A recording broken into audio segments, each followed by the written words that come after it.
მოგესალმებით, მეგობრებო.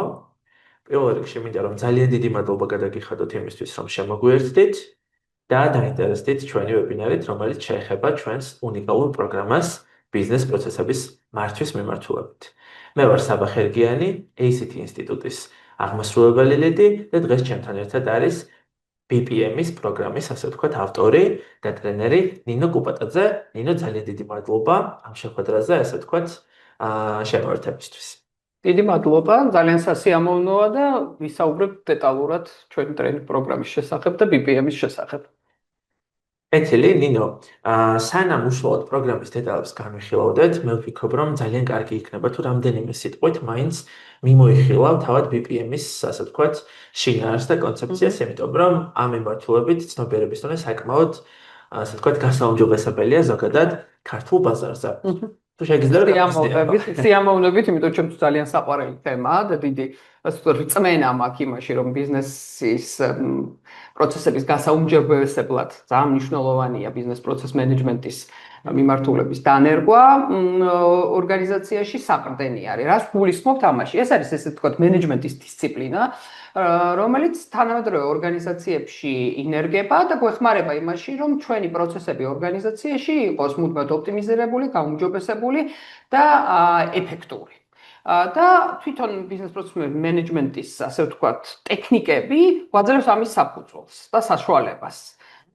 თუ ეს უფრო თუ არის საჭირო უფრო ხო, ეს რაღაცა მოკლე ძალიან საინტერესო ჟღერს ნამდვილად და არ შემიძლია არ დაგეთანხმო, რომ ბიზნეს პროცესების პრაქტიკიდან გამომდინარე, ნებისმიერი ორგანიზაციის, ასე ვთქვათ, ეფექტიანობის გასაღები შეიძლება იყოს კარგად დაგეგმილი პროცესები და ახსოვებაში გადატანილი პროცესები.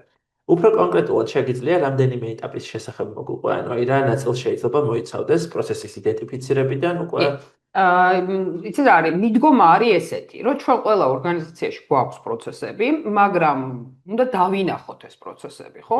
სად არის? ზოგი ხილულია, ზოგი მალულია და პრინციპში რას ვეძახით პროცესს, ესეც კი, ასე ვთქვათ, განსასაზღვრია.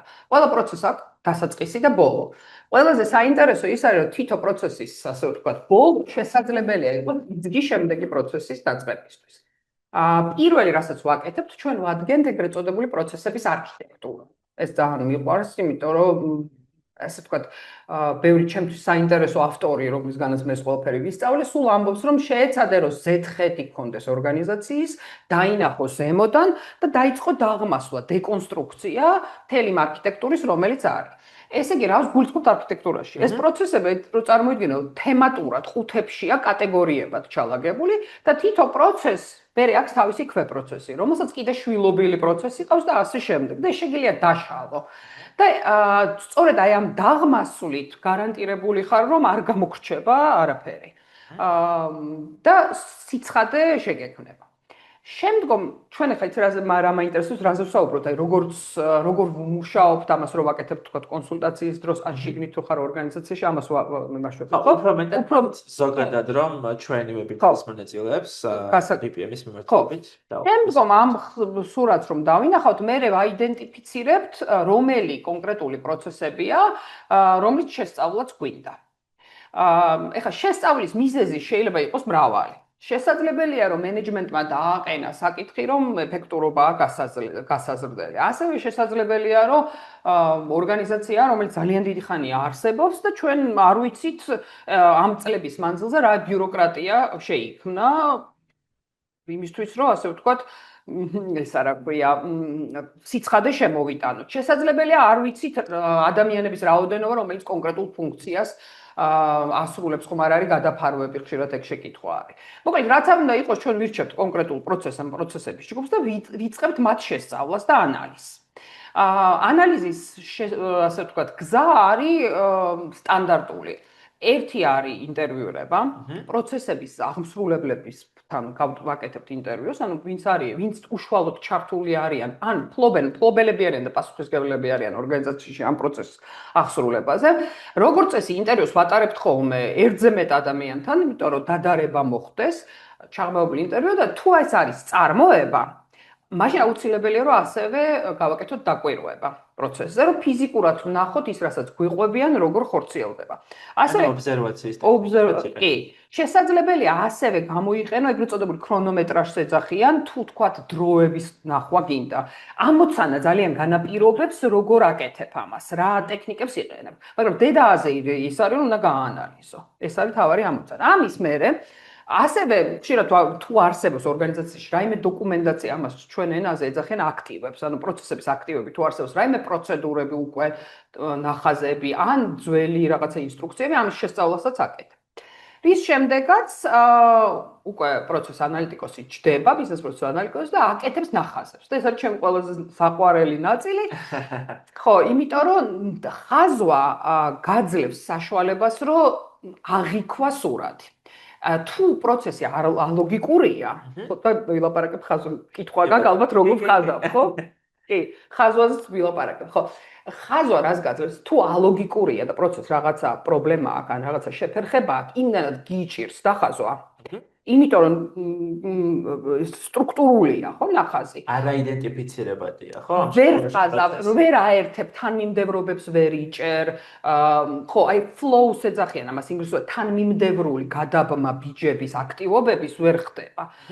და ძალიან გეხმარება, ჯერ ეს ერთი მთლიანობაში რომც ეფექტურად დახაზო, ვიზუალურად ეგრევე ხედავ, სად არის შესაძლო, რომ გაუმჯობესდეს პროცესი, ან იპოვო იმ ამოცანის ამოხსნის გასაღები, რაც თქვათ ორგანიზაციის მენეჯმენტმა დაგისახა. დამისვე ხა კითხვა, მაგრამ შემიძლია პირდაპირ გადავაგრძელო და ვისაუბრო. კი ბატონო, ჩვენი ასე ვთქვათ მონაწილეები დამეთანხმებიან, დარწმუნებული ვარ, რომ ისეთი ენთუზიაზმით ყოფოდი ამ ყოველფრის შესახებ, რომ შეგვიძლია გისმინოთ ალბათ საათებით განმავლობაში, მაგრამ აი პატარ-პატარა შეკითხვებს დაგისვამ, რომ უფრო ნათელი გახდეს თავად პროგრამის შინაარსიც და ის პრაქტიკებიც, რომელსაც ამ პროგრამის განმავლობაში შენ დაფარავ. პირველ რიგში არ შემიძლია არ დაგეთანხმო და ხაზი გაუსვა კიდევ ერთხელ იმას, რომ აი ამ პროცესების ვიზუალიზაცია ბევრად უფრო აღქმაც ხდის ნებისმიერ პროცესს, იდენტიფიცირების თვალსაზრისით, სად შეიძლება იყოს ის ეგრეთ წოდებული ლაფსუსები, რაც მე უკვე BPM-ის სპეციალისტებმა უნდა გამოასწორონ და რა თქმა უნდა, აი ამ ოპტიმიზაციის შესაძლებლობას, ანუ ოპტიმიზაციის წერტილების პოვნაში გეხმარება ვიზუალიზაცია. მე როგორც ვიცი, როდესაც ჩვენ ვსაუბრობთ პროცესების ვიზუალიზაციაზე და ასე ვთქვათ ხაზვაზე, შესაძლებელია ამ ყოველფრის გამოყენება სხვადასხვა მიდგომით, მაგრამ უმეტესწილად მაინც ეგრეთ წოდებული ციფრული დაფებით და whiteboard-ებით ხდება, ხო? კი. ხო, ნუ იცი რა, თვითონ ამ ეს დარგი არ არის ახალი და განვითარება გაიარა და ამაზე ჩვენ ტრეინინგზე ვისაუბრებთ დეტალებში, ეხლა ბევრ დროს არ წავედით, როგორი ისტორიული გზა გაიარა, იყო დრო, როდესაც გადასარევად, ასე ვთქვათ, ქაღალდზე, იმებს რა ქვია, ყასაღების რომ ყავისფერი ქაღალდი ქონდათ, აი იმ ქაღალდებს აკრავდნენ და იმ ქაღალდებზე ხაზავდნენ და სტიკერებს იყენებდნენ. მე ეს ხადია გადავიდა და ტექნოლოგიური მხარდაჭერა გაჩნდა და გარდა იმისა, რომ გაჩნდა ტექნოლოგიური მხარდაჭერა, ყველაზე მნიშვნელოვანი რაც მოხდა, რომ ჩემი კოლეგები დასავლეთში დასხდნენ, ასოციაცია შეიკრიბა და შეთანხმდნენ იმ ენაზე, რომლითაც ისაუბრებდნენ ამ ნახაზების, ასე ვთქვათ, სივრცეში. სტანდარტიზაცია გააკეთეს, იმიტომ რომ სხვადასხვა ბიზნეს ანალისტი სხვადასხვანაირად ხაზავდა, სხვადასხვა მნიშვნელობებს ანიჭებდა თითოეულ, ასე ვთქვათ, ფორმას, რომელიც ხო, სიმბოლოს, რომელიც იყო მოცემული.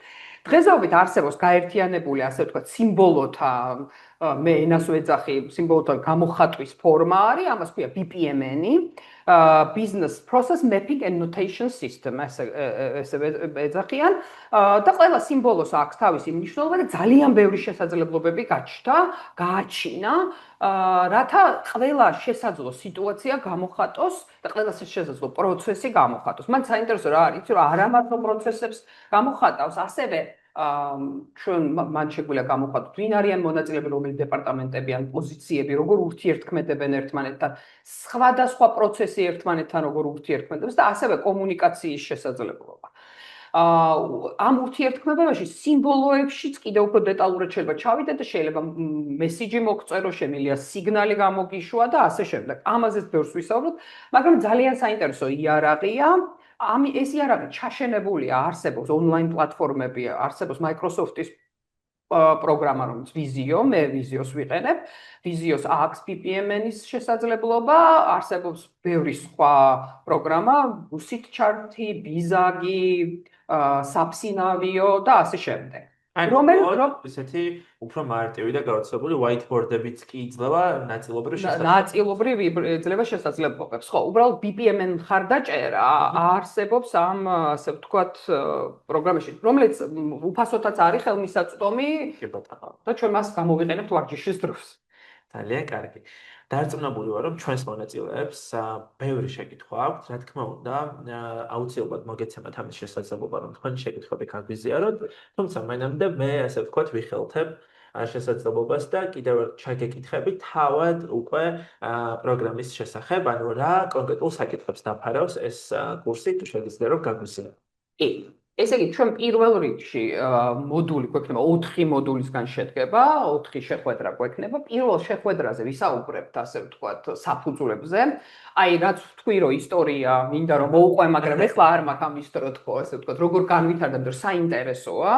რა ისტორია. შემდეგ ასევე აუცილებლად ვისაუბრებთ თვითონ BPM ციკლის შესახებ, სადაც დეტალურად ვისაუბრებთ დიზაინზე, მოდელირებაზე, აღსრულების ეტაპებზე, მონიტორინგზე და ოპტიმიზაციაზე.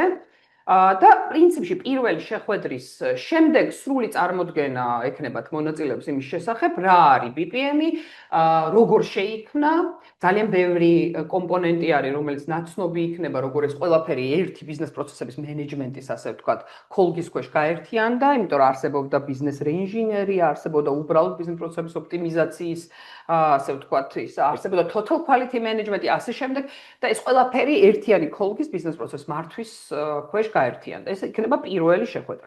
მეორე შეხვედრაზე უკვე ჩვენ გადავალთ და თელ შეხვედრას დაუთმობთ უკვე ამ BPMN-ს, ენას და მის გამოყენებას და ვიზუალიზაციას გავაკეთებთ, როგორ გამოიყურება დახაზული პროცესი და როგორ ხდება მათი წყობა.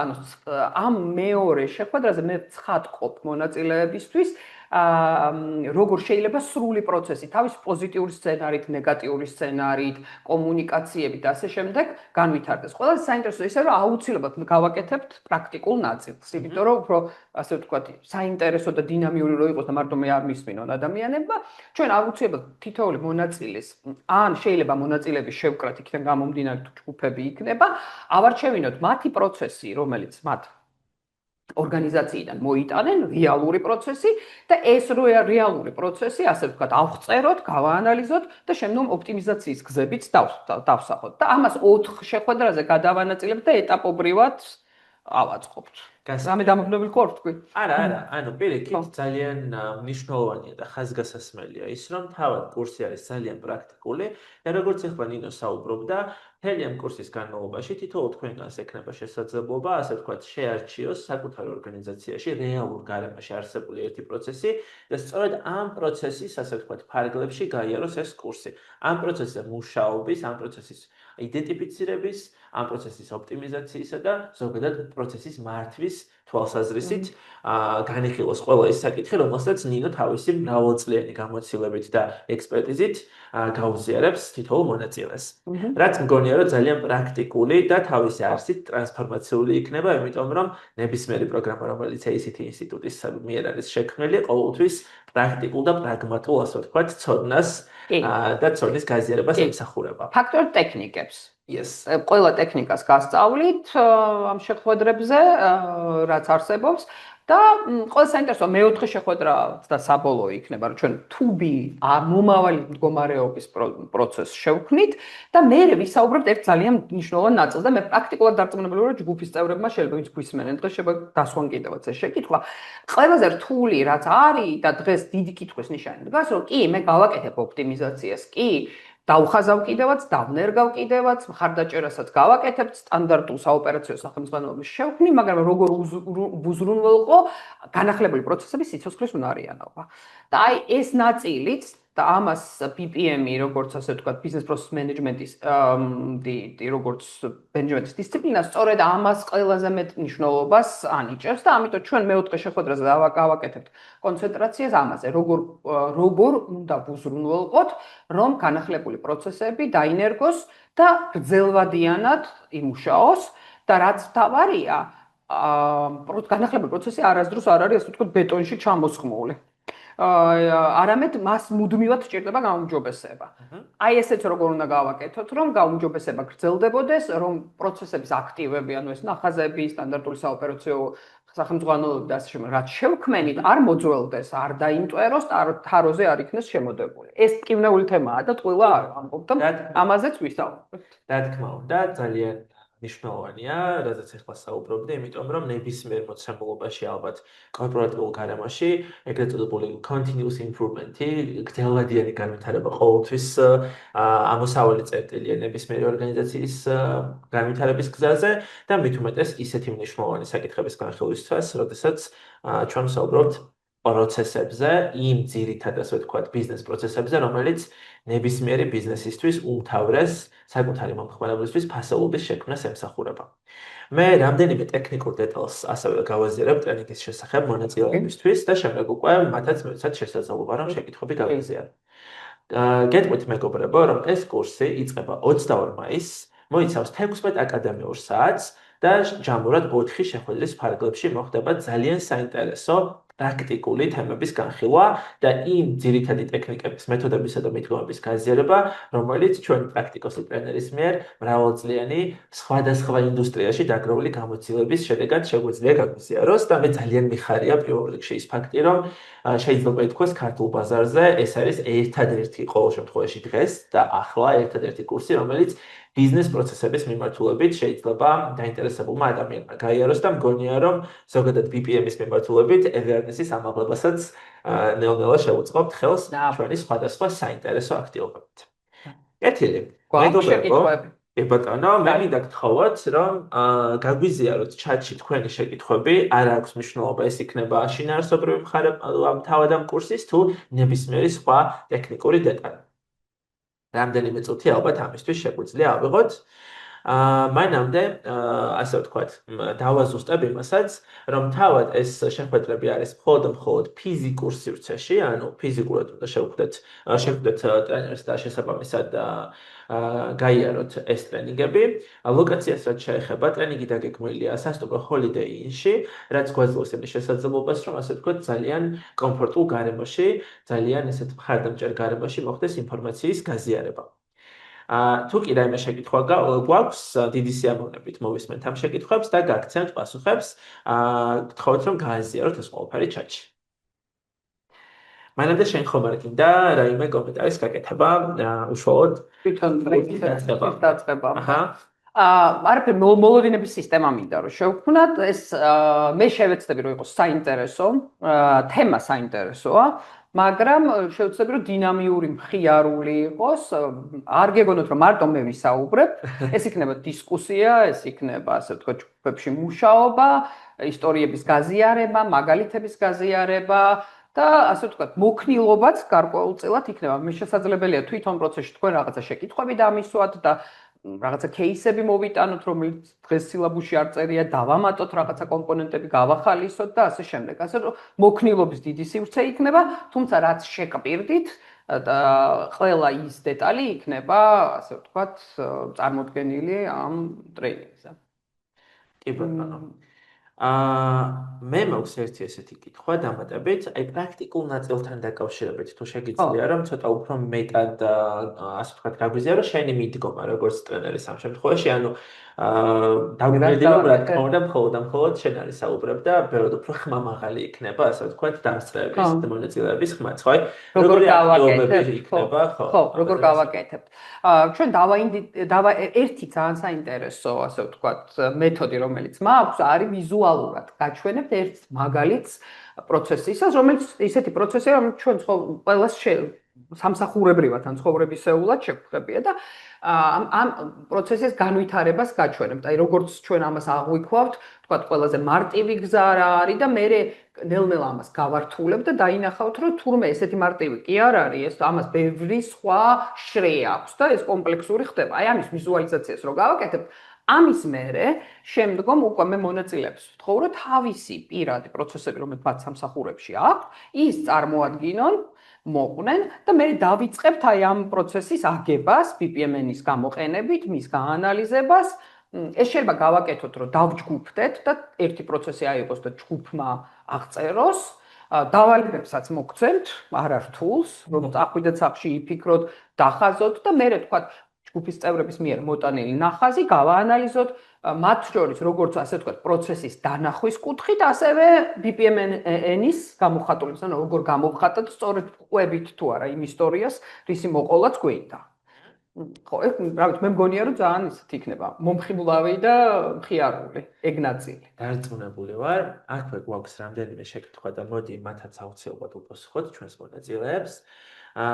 პირველ რიგში აინტერესებთ, რამდენად არის ეს კურსი განკუთვნილი მხოლოდ და მხოლოდ ბიზნეს პროცესების მენეჯერებისთვის, ანუ სავალდებულოა თუ არა, რომ მათი პოზიცია იყოს, როგორც ხვდები ბიზნეს პროცესების მენეჯერი.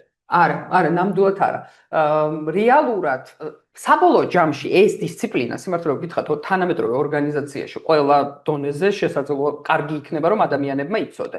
მაგრამ ეს შეიძლება იყოს ბიზნეს ანალიტიკოსი, შეიძლება იყოს IT დეპარტამენტის თანამშრომელი. შესაძლებელია ყველაზე მნიშვნელოვანი იყოს საოპერაციო მენეჯმენტში მყოფი ადამიანები ან საოპერაციო დეპარტამენტში მომუშავე ადამიანები. პლუს ამისა, ერთ-ერთი ყველაზე მნიშვნელოვანი სჭირდება ხარისხის ხარისხის სტანდარტზე პასუხისმგებელი პირები, რგოლები. არ დამავიწყდეს მაშინია ვინმე დამავიწყე, იმდენი შეიძლება იყოს HR-ში მომუშავე ადამიანები, იმიტომ რომ იცით რა შეასაქმე, მან რამდენიმე ნიუანსი არის. რაც თავია საშუალო რგოლის მენეჯერები. ზოგადად სხვადასხვა დისციპლინებში, იმიტომ რომ შენ დეპარტამენტის ფარგლებში შეიძლება გინდოდეს პროცესის გაუმჯობესება. და მან რამოდენიმე როლია, ერთია რომ შეგეძლოს რომ გააკეთო და ისწავლო რომ შენ თვითონ აკეთო, მეორეა რომ შენ როგორც მენეჯერს გესმოდეს, რაზეა ლაპარაკი, რომ ის ინიციატივა თუ ორგანიზაციაში არის BPM-ის დანერგვის ინიციატივა, მისი მხარდაჭერა განახორციელო. და ამაზე ჩვენ ვილაპარაკებთ, აი ზუსტად მეოთხე მოდულში, რას ნიშნავს მხარდაჭერა. კი ბატონო, კიდევ რამდენიმე შეკითხვაა და ამასაც რომ უპასუხოთ. პირველ რიგში, არის თუ არა საჭირო გამოცდილება, ასე ვთქვათ, ბიზნეს პროცესების მიმართულებით მუშაობით გამოცდილებაზე საუბარი, იმისთვის რომ ეს კურსი გაიაროს, ანუ უნდა ქონდეს თუ არა მონაწილეს რაიმე გამოცდილება. არა, შეიძლება რომ არ ქონდეს გამოცდილება, შეიძლება იცით რა არის, მე სხვა შეს კარგი შეკითხვაა, საბა და ძალიან დამოკიდებული არის ჩვენ მონაწილეების სიას რომ მივიღებთ, შეიძლება რომ გარკვეული ასე ვთქვათ მოქნილობა გამოვიჩინო, იქიდან იმის მიმართულებით, მაგის მიხედვით რაღაცები თქვათ უფრო მეტად დავხუნძლო ან შევამსუბუქო მონაწილებიდან გამომდინარე.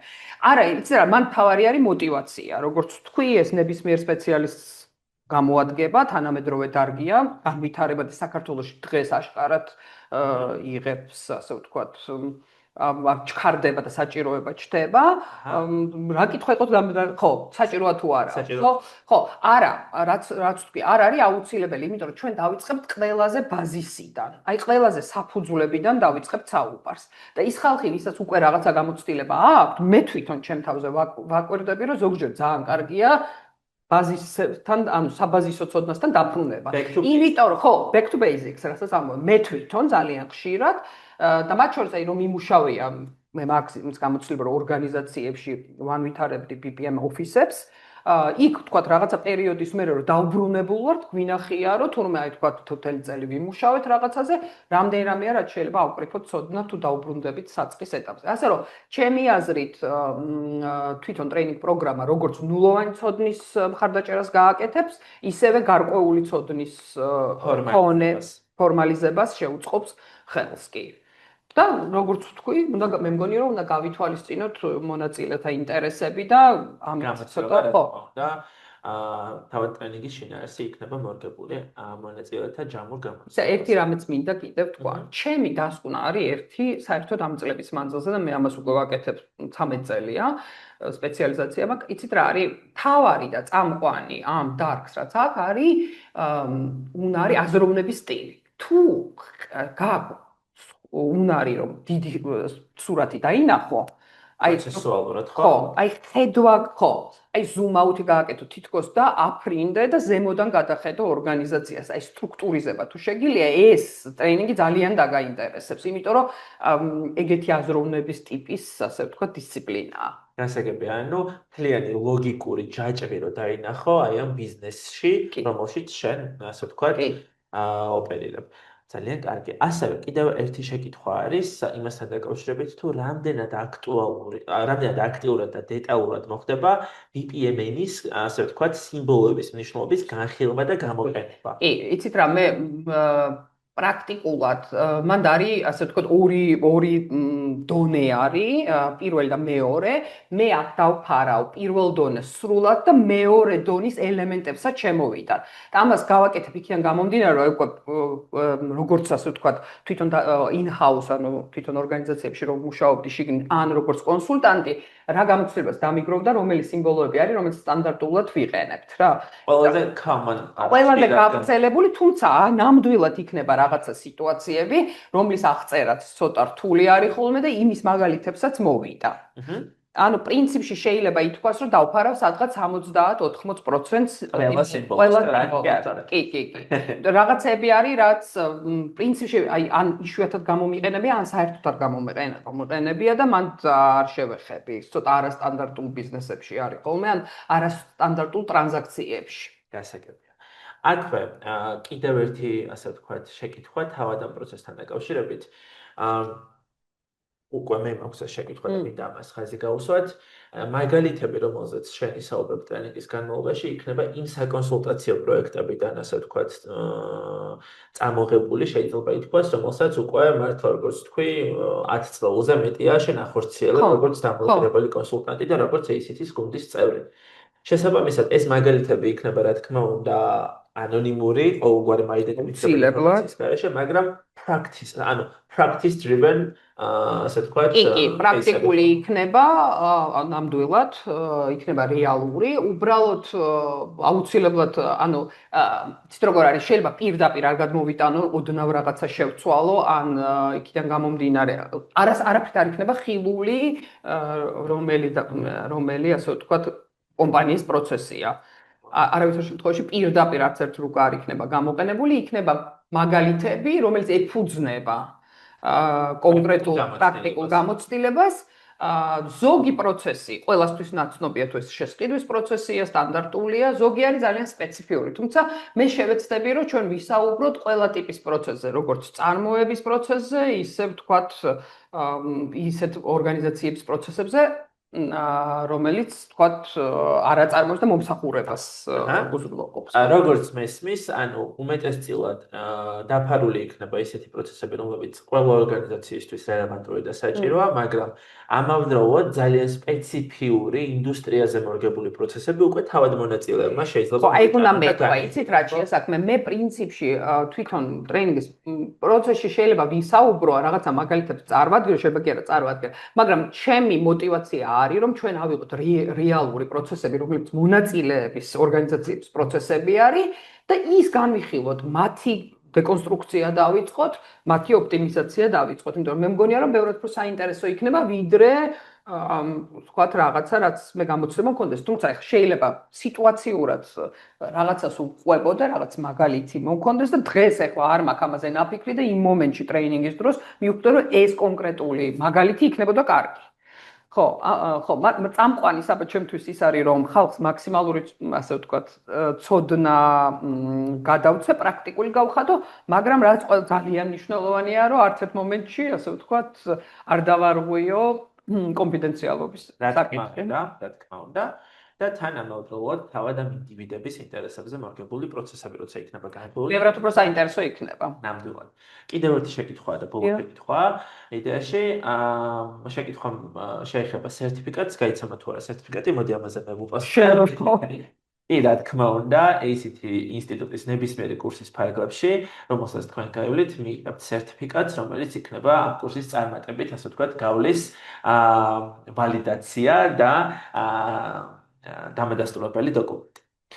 მე მინდა რომ ძალიან დიდი მადლობა გადაგიხადო ნინო ესეთი ინტენსიურად და პოზიტიურად გაზიარებისთვის იმ ინფორმაციის რომელიც ეხლა გაგვაცანი ზოგადად BPM-ის შესახებ რომ გვესაუბრე დარწმუნებული ვარ რომ ძალიან საინტერესო პრაქტიკული და ტრანსფორმაციული თავგადასავალი გელით შენს და მონაწილეებსაც ამ კურსის ფარგლებში მე ასევე მონაწილეებს მინდა ვთხოვო, მეგობრებო, თუ შეიძლება თქვენი უკავშირი რომ დაგვიბრუნოთ, თუ რაიმე შეკითხვა ჯერ კიდევ დაგრჩათ, ან უბრალოდ გინდათ გაგვიზიაროთ თქვენი მოსაზრება, რამდენად გამოგეხმაურათ ეს საკითხები, რამდენად აქტუალურია თქვენს ყოველდღიურობაში, იმ სამუშაო გარემოში, რომელშიც თქვენ საქმიანობთ, ეს ყველაფერი, რამდენიმე სიტყვით თუ შეიძლება გაგვიზიარეთ, ძალიან მადლიერი დაგრჩებით.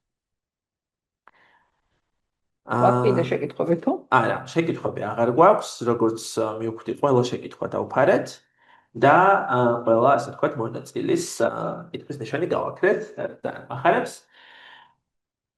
კიდევ ერთხელ, დიდი მადლობა თითოეულ მონაწილეს. შევხვდებით უკვე 22 მაისს პრაქტიკულ და ტრანსფორმაციულ ტრენინგზე ბიზნეს პროცესების მენეჯმენტის მიმართულებით.